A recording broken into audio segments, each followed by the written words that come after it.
I'm glad you're here on this Sunday. I'm going to get right into the message. I'm going to tell it like it is, as they say. Oh, I heard a hallelujah. Do you think I don't know what the hell is going on? And a lot of strange places. Where in the hell have you been? Hell fire. Hell fire. Hell fire. All right. Okay. There's something else, too. Hello and welcome to the Satire Fire podcast, where we don't necessarily support burning books, but if we did, well, I've got a number one contender. My name is Samuel. And I'm Sydney. And this week, we are going to be talking about the book Fahrenheit 451 by Ray Bradbury. If you were here last week or the week before or the week before or the week before, you would have gotten to hear Sydney talk quite a bit because we've just finished up our Brave New World series, which is one that Sydney led us through. We didn't love that book. But if you want to hear us talk about a book we love even less, then you can join us for this series, which I'm going to be in charge of. Which, if you're new to the podcast, every about a month or so, we pick a new book that we talk about, and we designate one person to be the quote-unquote expert of the book. That's the person who talks us through the plot summary, the person who does all the research for the historical context behind the book, and generally leads the discussion related to the book. So this month, it is my book. I got the fortune of getting to talk about Fahrenheit 451 and Ray Bradbury, and I'm very excited to share my very heated opinions about this man and this book. But before we do that, before we get into that, Sydney, is there anything other than Ray Bradbury and Fahrenheit 451 that you've been thinking about or reading about or doing lately? yeah, I did want to start with the Satire Fire official correction number 2. Loose yes. on the word expert, because I said in if you were listening to our Brave New World series, you might have heard in our historical context author background episode that I said Balliol College was not affiliated with Oxford University. And I kind of made fun of Aldous Huxley for wishing he went to Oxford, but I'm an idiot, because it's a constituent college of Oxford University. Mm-hmm. So I was wrong. Apologies to Aldous Huxley. You are smart enough to go to Oxford. Sorry about that, bro. Yeah, I feel like it's a cultural thing of the UK and England breaking down college and university to a greater extent than we do in America. Like in America, like I went to the College of Agriculture within the university that I went to, but if anybody asked where I went to school, I would not tell them, oh, I went to this college. I would just tell them the university that I went to. So, yeah. And it's also totally valid in America for you to go to a college that is not a constituent part of a university. So, yeah. Yeah. We just missed that. And it's like kind of a big deal. Like a lot of important people went there. So yeah, not to discredit Aldous Huxley's education. He got a great one. So sorry about that. So we can't blame that. But something I did want to talk about. There's a book that I read a bit ago that I haven't talked about yet because I was waiting for Samuel to receive a package where I sent him that book. It's a thing we are doing now in our friendship where we send each other a book for our birthdays, but I was really, really behind on getting the book sent. So, but it's actually a book that I've read twice now called Our Wives Under the Sea by Julia Armfield. And I read this book for the first time in early 2024. And I don't know that Samuel's read it yet, so I don't want to spoil. Not yet. Okay. I don't want to spoil too much about the plot, but I went into it thinking it was like a horror novel. And I would say it's like a little loose on that, but that being said, it wasn't what I was expecting, but it really surprised me how much I loved it. And now I've read it twice, and it is about, loosely, once again, don't want to spoil the plot, about there's two women, they're married, and one of them is a scientist who goes on like submarine expeditions, and she goes on an expedition and is gone for longer than is expected, like a lot longer, and then when she comes back, she's different. And it was just a beautiful book. Like, I really found myself just being in awe often of the way it was written, and I've never really read anything like it. It's very weird. And I liked how weird it was, and I really like the way that the love between the two characters is portrayed and how you come to understand their love. It's just like very unique to me, and I won't say a lot more, but I really love this book. I gave it 5 stars, and yeah, I think everyone Did you should read it. say in what short of a span you've read it twice? Like, did you read it twice back to back? No, I read it the first time like January 2024, and the second time March 2025. So like within about a year. But yeah, it just really surprised me. And if you're not this is like not a plug in terms of making us money, but it is on my favorite books on our bookshop affiliate link. So you can buy it there. You can buy it from your local bookstore, buy it wherever. But if you do buy from bookshop.org, like, it not only gives us maybe a little money, but gives an indie bookstore money as well. But you can buy it anywhere. You should totally buy it or check it out from your library. But I definitely think people should read it. It's really, really interesting. I've not read something like it before, so. The premise of it sounds very similar to me of one of the parts of the movie Kinds of Kindness, which came out much more recently than the book did, so I don't think that the book is based off of that. I don't even know if the movie would have been based off of that, but it sounds very Kinds of Kindness. And then I've read her short story collection, which I enjoyed, so I'm looking forward to reading this. So I'll let you choose. Do you want me to talk about a book that I did not like or a book that I really liked? And whichever one you don't pick, I'll talk about next week. Let's do the really liked, since today's book that we're going to be talking about for the podcast is Fair. Okay. This is a book that I read a while back, like probably a month ago, maybe 2 months ago. It is called Penance by Eliza Clark, and it really blew me away as a like metatextual concept piece for a novel. It is saying a lot of things about the morality of true crime as a genre, and the sometimes, if not all the time, exploitative nature of true crime. Essentially, Eliza Clark created, in this narrative, a fake true crime event.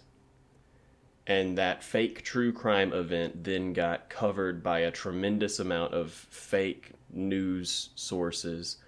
And this book is written from the perspective of a true crime journalist covering the topic. So if you just picked it up, if you cut the cover off of this book and just read it, you would think you were reading a nonfiction true crime book.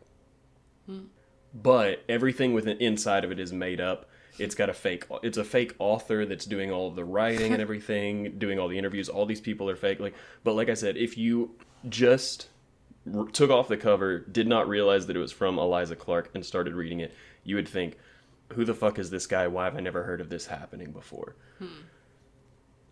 And so it then uses that framework to talk about the process of engaging with true crime, where it's like showing how even though this author is claiming to be taking a sympathetic approach, he's received a lot of criticism as a result of him twisting the narrative, and he's pointing out the flaws in other people's coverage by them taking it too lightly, but at the same time people are criticizing him for putting too little emphasis on what things are being done. It really just, it felt less like a novel and more like an extended work of art almost. Because it's not just the things that the book is saying that are interesting and relevant and are making a point. It's the fact that the book exists and the medium through which it is telling the story that play an important role in it. Because, this book has a preface to it where it talks about how this book has been edited because there were threats to pull it off of the shelf because it was so flawed. And then it ends with an afterword that is an interview between the agent and the fake author of this book, talking about and addressing all of the concerns about the way in which he had reported within this book. And it's got an editor's note saying, we now understand that some of these things are fabricated and that some of the information was gained through less than legal means, but we've decided instead of pulling it from the shelf, we're going to add this note and then trust that audiences are able to interpret for themselves what is real and what is fiction. It was so... I've never read a book that did something like this before. And there were parts of it that I didn't love. There were parts of it that drug a little bit, in my opinion. But it's a rare 4-star book that I would recommend literally anybody read. Just because I think it's doing something so special that you can appreciate what it's doing even if you don't love it. And particularly if you're somebody who, like me, has a complicated relationship with the concept of true crime, or somebody who has a negative relationship with the concept of true crime, I think that this would be right up your alley. I liked it a lot. Yeah. Is it scary? No, it's told very clinically. Okay. It's very blunt in its descriptions of what happened. It's basically a high school girl whose high school friends torture her to death. Yeah. In retribution for her being not the kind of person that they wanted her to be. I don't know how much I can explain without giving stuff away, but yeah, it gets semi-graphic in the descriptions, and there's the trigger warning that it references potentially one or more of the girls having been sexually assaulted, but it doesn't get into big descriptions of that. And then there's some descriptions of violence, but it doesn't, it alludes more towards, a couple of times it says, I'm not going to tell you all the details of this. You've already read the details. If you're reading this, you know all the details. And if you don't, and you're twisted enough that you need to know them, then you can find them yourself. I'm not going to describe it, but it gives broad overviews of the violence that occurred. Yeah, I don't really like true crime, so... But you said that's maybe the type of person who would be... Yeah, because it's just a really interesting meta text of critiquing true crime by engaging in it. Yeah, that sounds interesting. I've never heard of anything like that, but... But going from a book that I really enjoyed to another book... To another book. This week... Full stop. This week we're going to be talking about Fahrenheit 451 by Ray Bradbury. And now this is a rather short book, and I would say that it has a dense plot, but I'm going to get into the fact that it just crams a lot of things into those short amount of pages, but I would not necessarily classify a lot of it as plot, so much as things happening. So I'm going to try to give like a broad overview of what the plot is, and then get into like the specific details that I think are going to be really important, either to understand why I feel the way that I do about this book, or I know it's going to be coming up later, and so we need to make sure that we mention it. So the book is broken up into 3 parts. Part 1 starts with us meeting the main character, who's introduced as Montag. We later learn that that's his last name. His first name is Guy. Or, if you're me and you watched a lot of hockey, you might have said Guy, because there was a hockey player named Guy Lafleur. But it wasn't until halfway through the book where I was like, wait a second, I don't think this guy's French, so it's probably just Guy Montag. Guy. But Guy is a firefighter, which means something different in this world than it does in ours. Fireman. Yeah, specifically a fireman. Firefighter would be technically inaccurate. He is not fighting any fires. Essentially, instead of putting out fires, firemen respond to calls when people are harboring books in their home. And firemen then show up and they burn all of the books. Mm-hmm. He's on his way home from work and he runs into a 17-year-old girl named Clarice. And Clarice, she's a little different from the other girls. Not like the other girls. She is more whimsical and is asking questions and is prompting thought in Montag, and that's not necessarily something that he's used to. He's having to answer questions and think thoughts, and this is a brand new experience for him. She ends up becoming a fixture in Montag's life, where basically every time that he's coming home from work, and sometimes even when he's going to work, she's there at the corner waiting for him, and they just like walk a couple of blocks together and have these conversations. Clarice, in my head, I don't know if this is accurate at all, but I pictured like Luna Lovegood. Mm-hmm. I don't know why, but yeah. I also specifically wanted to point out that he's talking to a 17-year-old girl, and at one point it's got the lines of, "You're peculiar, you're aggravating, yet you're easy to forgive. You say you're 17? Well, next month. How odd, how strange. And my wife 30, and yet you seem so much older at times. I can't get over it." It's fucking groomer behavior.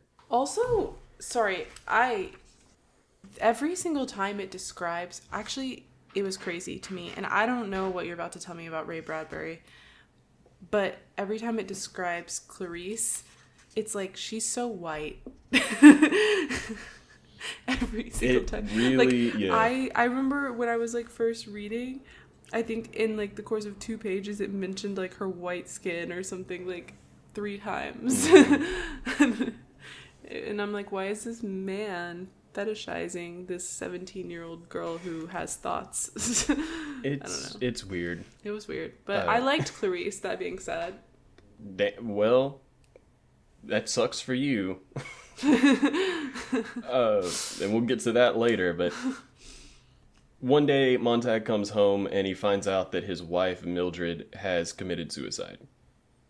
Bum, bum, bum, bum. He calls some technicians, and they show up and just pump her stomach and replace all the blood in her body, and she's fine the next morning, but she doesn't either she does not remember having tried to commit suicide the night before, or is just refusing to acknowledge it. But this is kind of setting the foundation of Mildred has a fundamentally unfulfilling life. We see that the predominant form of entertainment in this world, which Mildred is very involved in, is watching programs on TVs that are the size of walls. Preferably, if you could have a full 4-wall room of TVs so you're completely immersed. that's the ideal situation. And then when you're not watching TV and watching these programs that are really kind of like meaningless, they're like Coco Melon but for adults.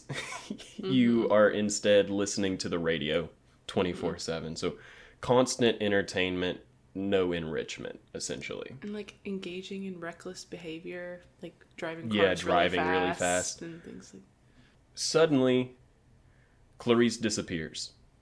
She's not there when Montag's walking to work anymore. We're not really sure what happens to her at this point. Later on, we're told that she got hit by a car, but she's just gone from the book. And her family is also just gone from the book. And it makes like there's a little bit of a reference as to what might have happened to them. You think, like it feels weird to me. It feels like it's setting up, oh, you're going to learn later that she actually got disappeared by the state. But that never happens. She genuinely, honest to God, might have just gotten hit by a car and her family moved. Yeah. I mean, yeah. Her family was like heretical, but it doesn't really ever confirm that the government intervened with them. Yeah. So. Yeah, I mean, it's like, it talks about this later in the book, and it talks about it some, I'm going to talk about it some probably with the Ray Bradbury history, but Ray Bradbury doesn't see this world as being one in which the state is backing all of the censorship. It's more of a self-imposed censorship, so there's not really like a state police force in the way that there was in 1984. Yeah. Like, it's not, people aren't really getting disappeared in this book. They're getting arrested after their books get burned. We don't know what happens to them when they get arrested.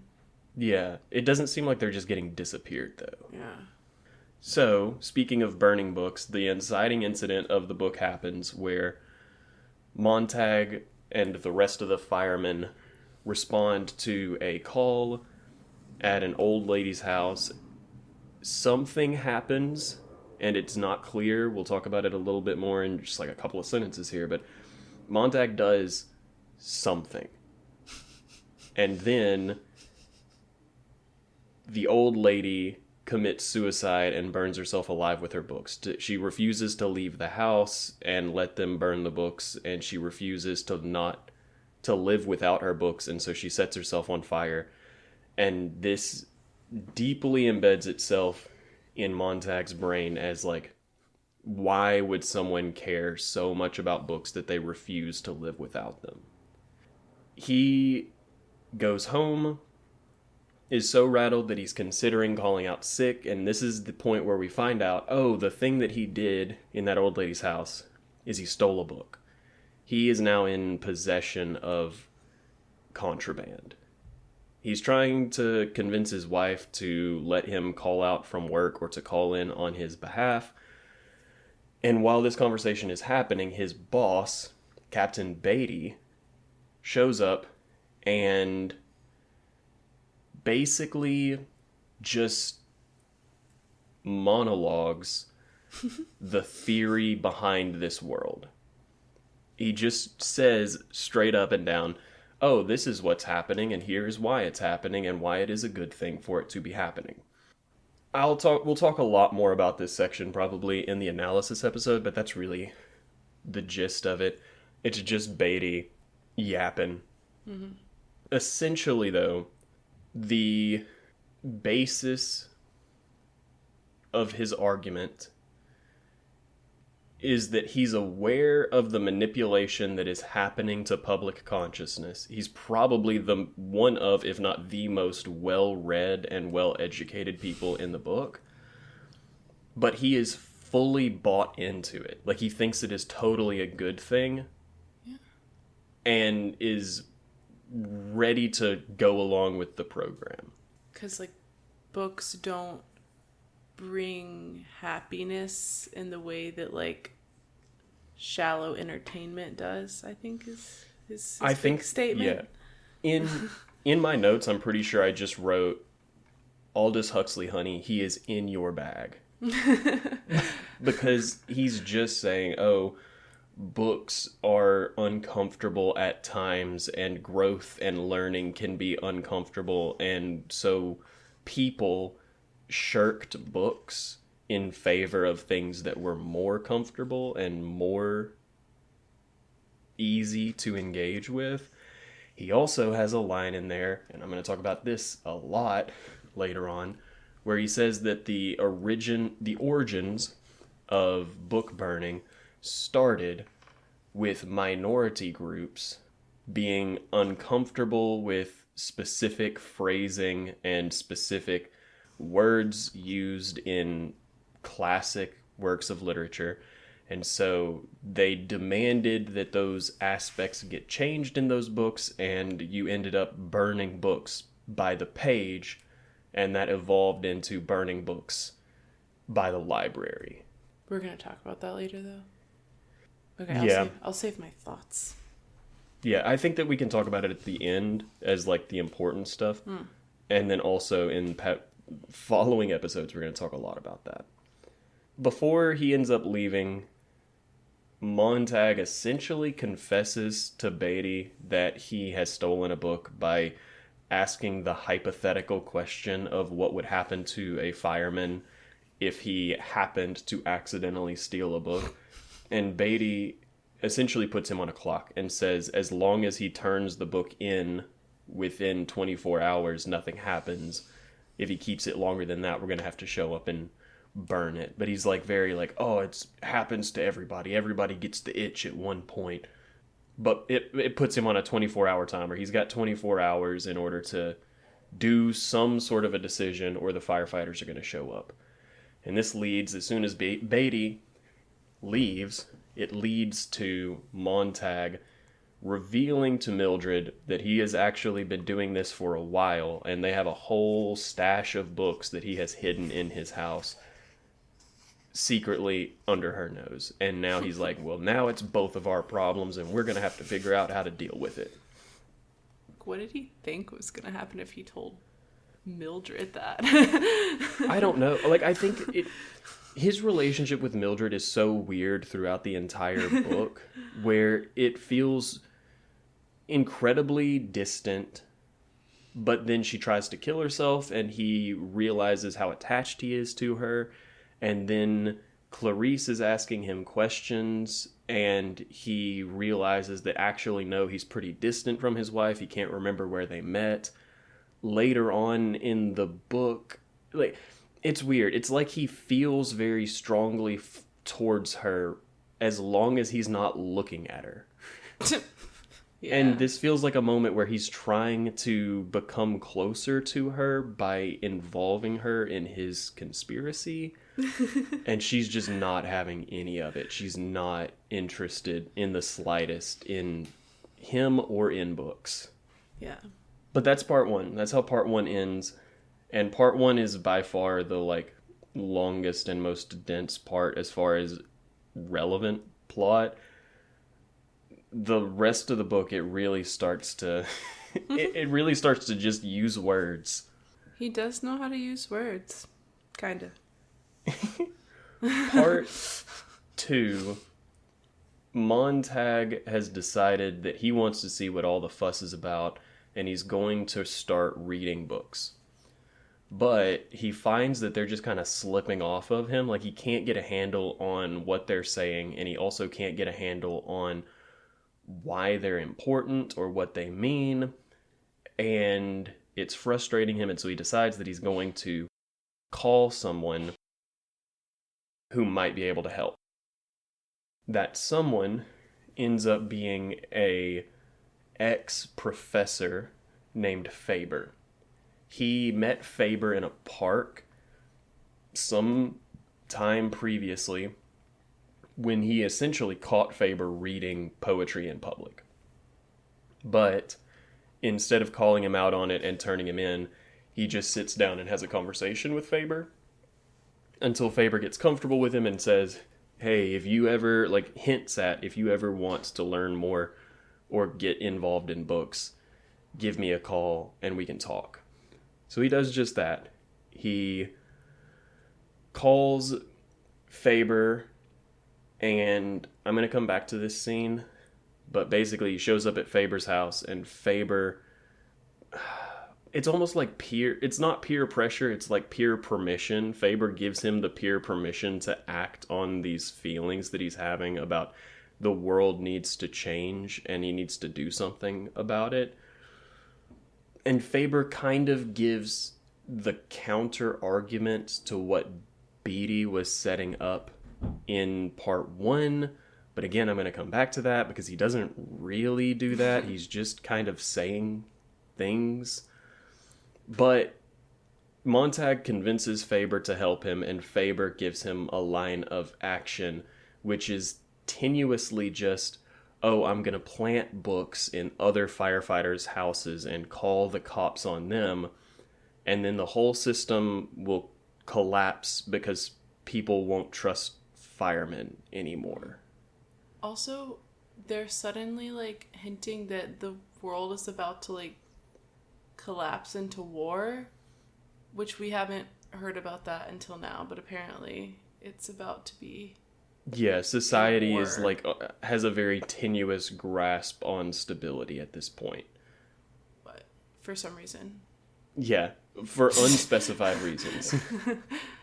It feels very much from this point forward when it talks about the war stuff, where it is like Ray Bradbury wanted the book to have international consequences, but he wrote an incredibly local story. And so you're getting bits and pieces of this international complex of what's going on, but you're seeing it through the lens of people that are so hyper local in their understanding that it doesn't really make any sense other than, oh, there's planes. Oh, they're sending out troops. Like, that's really all you're getting. Which could be a commentary on, you know, mass media making it to where you're not recognizing the important things that are happening. You're only worried about entertainment. But it just kind of feels half-assed, and I'm going to especially elaborate on that at the end of the book.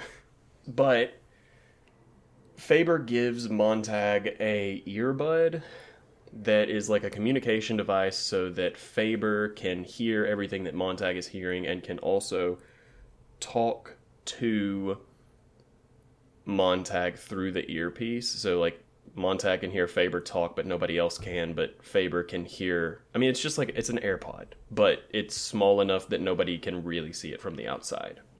He leaves, and then he goes back to his house, and he scares the shit out of his wife and her friends by reading poetry to them. And his wife tries to play it off of, oh, this is a thing that firemen are allowed to do. They're allowed to read one book a year in order to confirm with themselves and their family how ridiculous the whole enterprise is. And so Montag reads from it and then throws it into the wall incinerator because Faber is basically screaming in his ear, "What are you doing, you fucking idiot? What are you doing? We're going to get caught." And that's that scene. Montag then goes to the firehouse and gives Beatty a book. It is not the book that he stole, but it is a book in order to try and kind of like get him off of his back. And Beatty continues talking about his ideology, and while he's doing that, Faber is kind of responding, and so you're getting like a devil over one shoulder, angel over the other kind of a situation.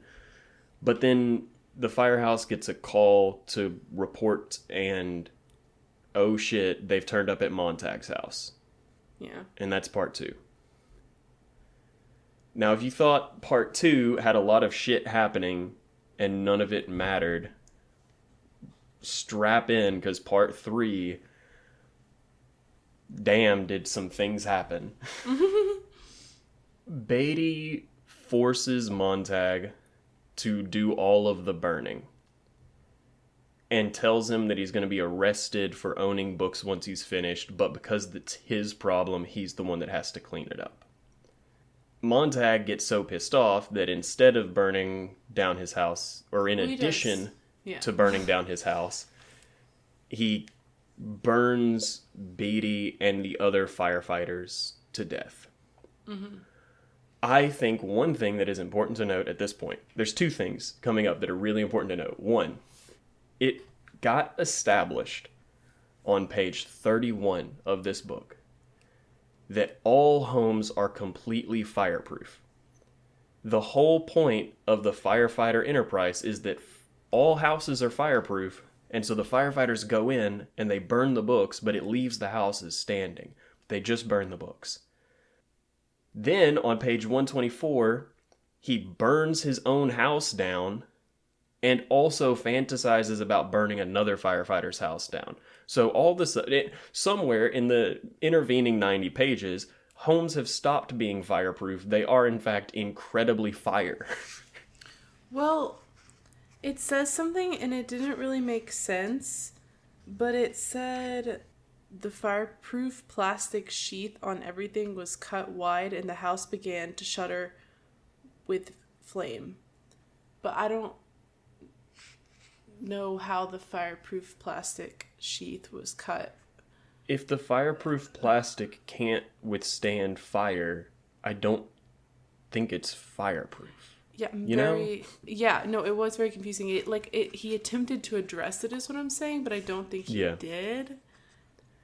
Yeah. It feels like he added in that one sentence because an editor said this exact remark that I'm making, which is, why did the houses burn down in part 3 if they're supposed to be fireproof in part 1? And he said, shit. It's because the dang fireproof layer broke. It feels half-assed. But he starts to go on the run because now he has killed a couple of firefighters.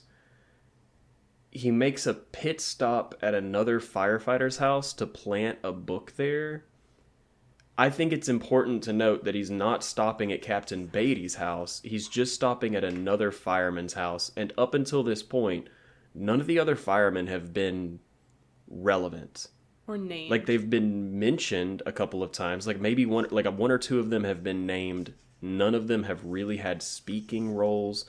So why he specifically picks this fireman to... Like, why it wasn't... I don't know why it wasn't Captain Beatty. Well, because Captain Beatty's dead. Well, yeah, but Captain Beatty could still get accused of being a heretic, and then the whole... Like, it feels like it would... You know? I thought maybe it was convenience. If nothing else, it could have been he puts the book at Captain Beatty's house, and then as a fallback, he can say, I burned Beatty and the other guys for being heretics. They were trying to steal the books. Yeah. And I get what you're saying about, like, the convenience of it being on the way. He's writing the book. Anybody's house could be anywhere. That's so true. Yeah, I don't know. I thought maybe he just wanted to, like, ditch the books, and he's like, a fireman's house. But yeah, you're right, it could have been Captain Beatty's house, so... I don't know, but he's on the run, and he knows that they have sent a mechanical hound after him, which is a robot dog that's tracking him. He's scared of those dogs the whole book, also. He's like... Yeah. I hate these robot dogs. Yeah. He runs to Faber's house... And Faber lets him know that there's a community of former professors and intellectuals that live on the railroad. And they would probably take Montag in if he wanted. And so he decides he's going to go and see them. And they do a lot of work to try and hide the fact that his scent is all over Faber's house. And they also give him some stuff in order to try and mask his scent while he continues to run. And so he runs, and he sees on the news of a window that he's passing by that the mechanical hound does pass by Faber's house, and so Faber's presumably safe. He makes it to the river, and drowns? I don't know. Like, It's a really strange scene where he's having flashbacks where you're not sure what he's flashing back to and conversations that you're not sure what he's conversing with. It feels like he got to the river and in attempting to swim across, he almost drowns. But it never really specifies that that's what's happening. But anyways, he makes it to the other side. He sees that the police helicopters are going the opposite direction, and so he's escaped them, and he starts walking down the train tracks and finds this group of intellectuals around a campfire. They give him some sort of a magic potion that make it to where he smells completely different and his body chemistry has changed, so he can no longer be tracked by any mechanical hounds. They start talking about books, and you find out that they, as a community, have been maintaining cultural memory by just memorizing books. And that's the role that they've chosen to play in society, is wholesale memorizing books. And then whenever the world becomes a better place and a more favorable place, they'll be able to reprint and redistribute these books. And then a bomb falls. Wait, you missed the innocent person Montag. Oh, yeah, they pull out a TV and they show him that the police, instead of arresting him, they are prioritizing giving the people watching the news a clean ending. And so they just arrest a random innocent person and say that it's him, so that everybody at home is like, he didn't get away. And they kill him. Yeah. And the reason I think that not even relevant, it's just funny because then like the intellectuals that he's with, one of them's like, welcome back from the dead. Mm-hmm. Because he died on TV, and they're like, you're in a new life now. Like, I don't know. It's yeah, you're untraceable to your former life, and so you might as well just be a brand new person. Mm-hmm. And then a bomb falls on the city. Out of nowhere, bomb falls, levels the city. The assumption from all the intellectuals is that this has happened all over the world, and many major cities have been leveled in a widespread attack from someone. And then they all just start walking somewhere to do something. I think they're going to like find survivors and like start building an intellectual community. Like, I think the implication is that they're gonna rebuild or something, you know, their own intellectual world that reads books. They're going back to the city. I don't know, man. He prioritizes so heavily having sections of what he seems to consider to be profound prose. Like, he prioritizes that prose so heavily that the things that are happening in the book are sometimes completely obfuscated. Mm-hmm. It just doesn't make any sense what is happening. And beyond what is happening, why? Character decisions make no sense. Characters are just doing things, and there's not really a reason why characters are doing these things. There's not really a motivation. They're just kind of doing them. Yeah. And the dialogue's really shallow and bad. Yeah. Like,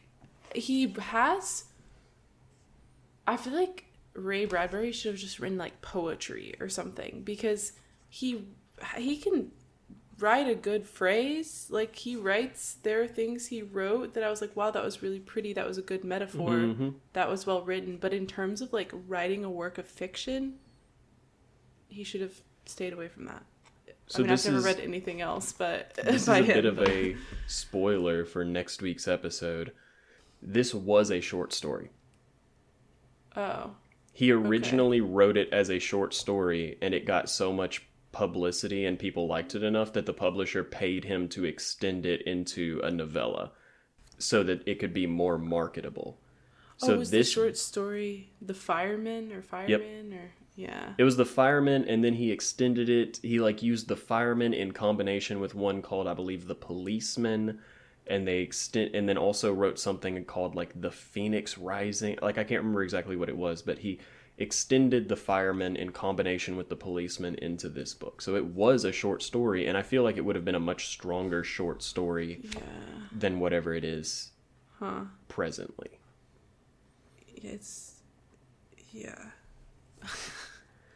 But some specific things that I wanted to point out and talk about the book. I already pointed out, I don't like that he burns houses down when it's been established that they're fireproof. It feels bad. Even if you come up with a justification, you're breaking the rules of the game a little bit. I want to go back to Beatty and his ideology and Faber and his ideology. Not getting into the nitty-gritty of it. We can save that for the analysis episode. But some overarching things that I thought were interesting. First, Beatty is the bad guy of this book. If you need any other evidence beyond reading the book, you can just look at Montag is the protagonist. He disagrees with Beatty and kills him. That means Beatty is the bad guy. I don't feel like that should have to be stated, but it's going to become really, really relevant in the next part of this series. Beatty, in this book, is bad. However, in this book, I counted, Beatty gets 14 pages dedicated to explaining his ideology and reasoning, which is about 10% of the book. His counterpart, the angel on the other side of the shoulder, that is trying to advocate for no, books and intellectualism are good and we should keep them, Faber, gets 2 pages. And at one point, I talked about how they're doing like a devil and angel on the shoulder conversation with one another, essentially, through Montag. In that scene, Faber is directly confronted with Beatty's opposing ideology, and instead of responding to it, just says, okay, I'm going to circle back on that later and tell you why he's wrong. Mm-hmm. And then never circles back. Like, the book just... I think that it's so important to make a note of the fact that this book is ostensibly anti-censorship, anti-book burning, and pro-intellectualism and pro-books. But the entire book, it is just making the assumption that you as the reader know why those things are good and important, and so it doesn't take the time to explain why they're good and important beyond really superficial things. Like, there's one section when Faber does have his 2-page say of why books are important. He gives 3 reasons. These are the 3 best reasons that Faber, and by extension Ray Bradbury, can come up with of why we should not burn books. Number 1, because they have quality. And what does the word quality mean? To me, it means texture. And this book has pores. It has features. This book can go under the microscope. Number 2, leisure to digest it. Basically, you need to have time by yourself and alone in order to think about books. Mm-hmm. And so it's not conducive to modern society because they don't want to give you the time to think. And then number 3, the right to carry out actions based on what we learn from the interaction of the first 2.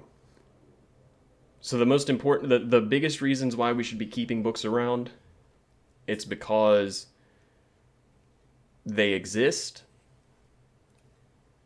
and in order to read them, you need time, and by existing and reading them, you get thoughts. And then you can respond to those thoughts with whatever action you want. So this is another, like, I'm trying to avoid getting into the politics of this book, because I'm going to have a lot to say about what this book believes and the politics of it. I just am trying to critique the structure of this book, the way in which this book has been constructed, that I think are messed up. Such as on pages 119 through page 123. What the fuck is happening in this section? He goes to a gas station. Oh, yeah. And then he's got to cross a street, and he sees somewhere up the street that there's a car idling, and he thinks maybe that's the cops. And I'm like, okay, I'm following you so far. And so then he starts to walk across the street to cross, and he's like, I can't run because that would make me look suspicious, and then the cops would come and get me. Then the car starts hurtling towards him, driving incredibly fast. And he keeps walking? Mm-hmm. He doesn't immediately start running as the thought of, oh, I need to avoid this car that's barreling towards me in an attempt to run me over. He instead is like, no, I should keep walking so I don't look suspicious. And eventually he trips and falls, and because tripping and falling at the last second, the car narrowly misses him. Mm-hmm. And then he's able to make it to the other side. And then he's like, I think they killed Clarice, those people in that car, randomly. Why is this section in the book?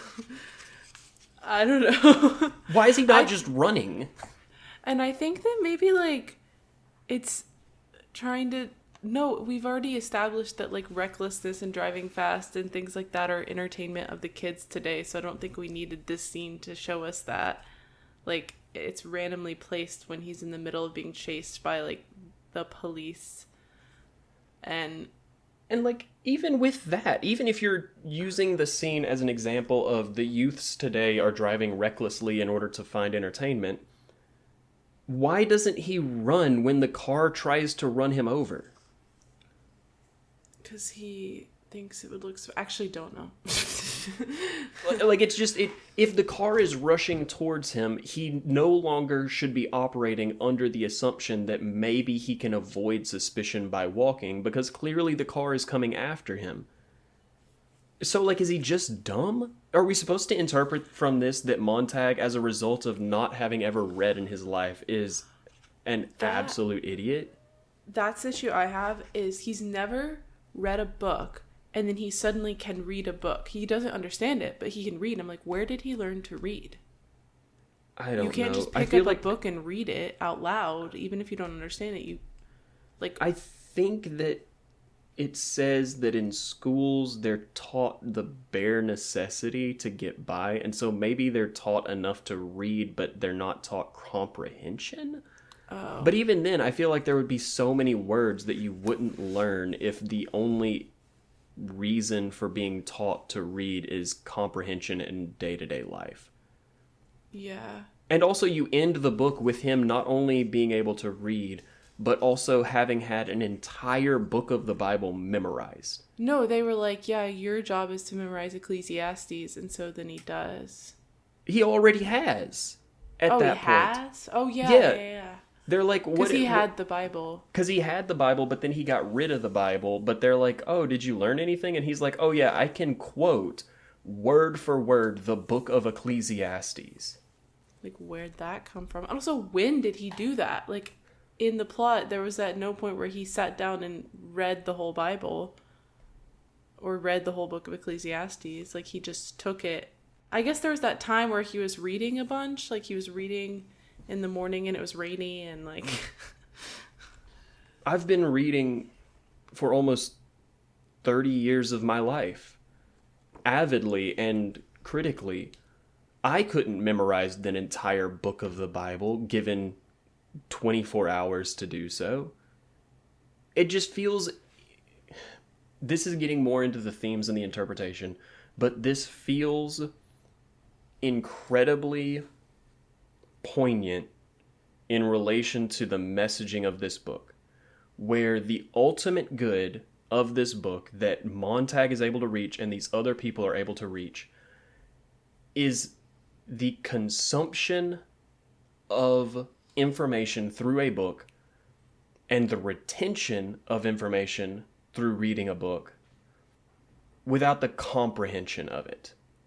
Montag is not being praised because he read Ecclesiastes and thoroughly understands it.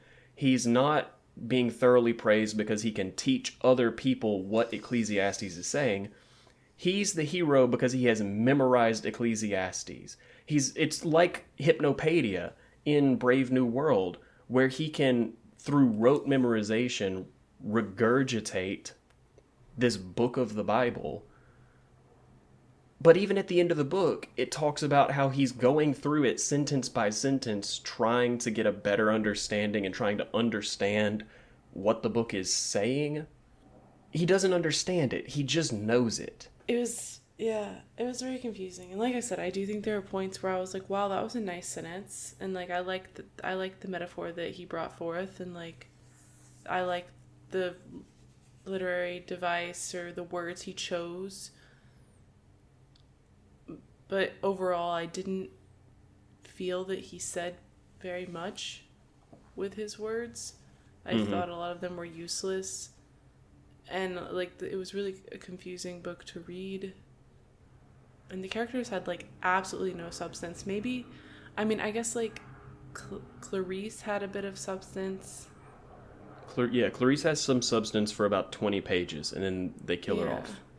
And then, like, Beatty, I don't know, I was a little confused by what he was trying to do with Beatty, but it felt so weird because, like, and I'll talk about this more in the next episode. Beatty feels like he's playing two roles at the same time. Yeah. Where he is the spokesperson for Ray Bradbury by being an intellectual and understanding the world, but also he's a bad guy because he's complicit in what's happening in the world and, in fact, encouraging it to happen. He's just a really weird character. But then we find out that, or well, according to like Montag's thoughts, randomly Montag's like, I think Beatty wanted to die because he didn't fight back. So then it's like, oh, was he unhappy? Was he unsatisfied with the world actually and just playing along? Like, I don't know. I don't either. But like I said, this is a really, really short book, and so I thought that to close us out today, we could play a game of seeing how short, like how few words we can use to summarize the plot of this book, because there's not a lot that happens. So who can give the best short summary of the book? So I think that I'll go first. I think that if I were giving an elevator pitch of what the plot of this book was, it would be fireman quits job. World's destroyed? ?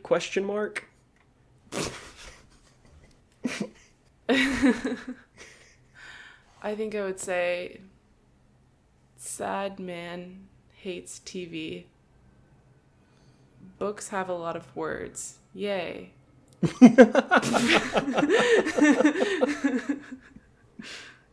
That's a good one. Old man hates radio. Book burns sad. Book burns sad. I didn't like this book. Yeah, I didn't either. And I felt really conflicted when I would like read, like I keep mentioning this, so I'd read a sentence, I'd be like, wow. And then I'd be like, wait, what? Like, yeah. So excited to learn about him. Yeah. And his educational background and what is going on. Yeah, and if you also in the audience would like to learn more about Ray Bradbury, you can tune in next week. I think this is going to do it for this week. Next week, it is going to be a breakdown of the context, like the historical context behind this book, like talking about Ray Bradbury as a person and what was going on at the time when the book was written, so that maybe we can see if it was more understandable and justifiable at the time and we're just seeing it through a different lens at this point, or what's going on. But that one's going to be a really fun one, so I'm sure, hopefully you will be back with us next week. But between now and then, if people would like to follow us or find us anywhere, would you like to tell them where they can do that, Sydney? Yeah. If this is your favorite book, I'm really sorry. I hope it's not. I'm really sorry. Like, I feel bad that you haven't read a better book.